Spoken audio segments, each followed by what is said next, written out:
সামনে বাংলাদেশে আমাদের জন্য ভয়াবহ সে আর একটা সিপাহী বিপ্লবের করুণ প্রতি অপেক্ষা করছে। আপনারা অনেকে ভাবতেছেন এইটাও কি সম্ভব? জামাতের ভাইয়েরা অনেকে বুঝে না, বলে কি করে সম্ভব? মনে করাই দেই, শহীদ নিজামী মুজাহিদ সাহেবেরা মন্ত্রী হিসেবে সর্বশেষ যখন সম্ভবত 2006 বা 2007 মন্ত্রী ছিলেন, বলেন তো তার কয় বছর পর তাদেরকে ফাঁসি দেওয়া হইল?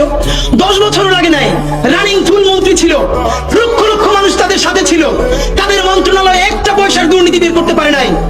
10 বছরের মধ্যে মন্ত্রিত্বের পর তাদেরকে ফাঁসি দেওয়া শুধু হয় নাই, তাদের সন্তানরা তাদের জানাজাটা পর্যন্ত করতে পারে নাই। সংখ্যা দিয়ে হয় না ভাই, কোটি কোটি মানুষ দিয়ে সবকিছু হয় না। আজকে আপনারা প্রথম আলোর বিরুদ্ধে বলেন, এই যে আসার সময় বলতেছিলাম শায়েকরে, প্রথম আলোর প্যারালাল কাছাকাছি একটা পত্রিকা কি আমরা দাঁড় করাইতে পারছি?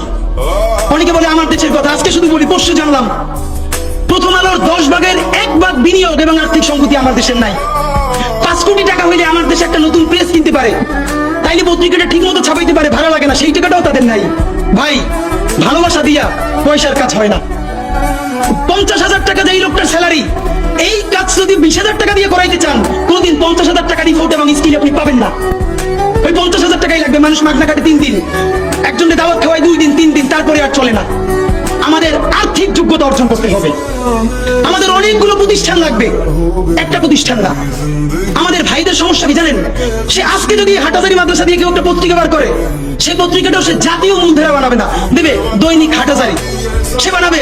মানে কোনো না কোনো ঘুরে ফিরা তার চিন্তায় মননে মগজে প্রথমে হয়তো হাটাজারি, সর্বোচ্চ বড় হইলে হেফাজত, এরপরে সর্বোচ্চ বড় হইলে বাংলাদেশের শুধু মুসলমান। ভাইরা, এই মুসলমানের বাইরে যে জনগোষ্ঠী, সেটা কি আপনার না? আপনি ভাবেন এই দেশের আপনি প্রধানমন্ত্রী, তারপরে ভাবেন আপনার জনগোষ্ঠী কারা, আপনি সেরকম চিন্তা করেন। সুতরাং আমি কথায় অনেক ভুল ভ্রান্তি বলতে পারি, কিন্তু বিশ্বাস করেন আমার কলিজা চিল্লেও আপনারা শুধু যেটা পাবেন সেটা হইল আমি চক্ষু বন্ধ করে দেখতে পাই। আমরা যদি যোগ্যতা নিয়ে 5-10 বছরের মধ্যে দাঁড়াইতে না পারি, এই ভিডিও, এই ছবি, এই শহীদ পরিবার, এই আহত, এদের জীবন তো শেষ। এদের পরবর্তী জেনারেশনকে পর্যন্ত কি ভয়ানক গণহত্যার শিকার হইতে হবে আমরা চিন্তাও করতে পারতেছি না। সুতরাং বাংলাদেশের স্বাধীনতা, সার্বভৌমত্ব, বাংলাদেশের ইসলাম এবং মুসলমানকে বাঁচাইতে হইলে আমাদেরকে তুমুল যোগ্যতা অর্জন করতে হবে।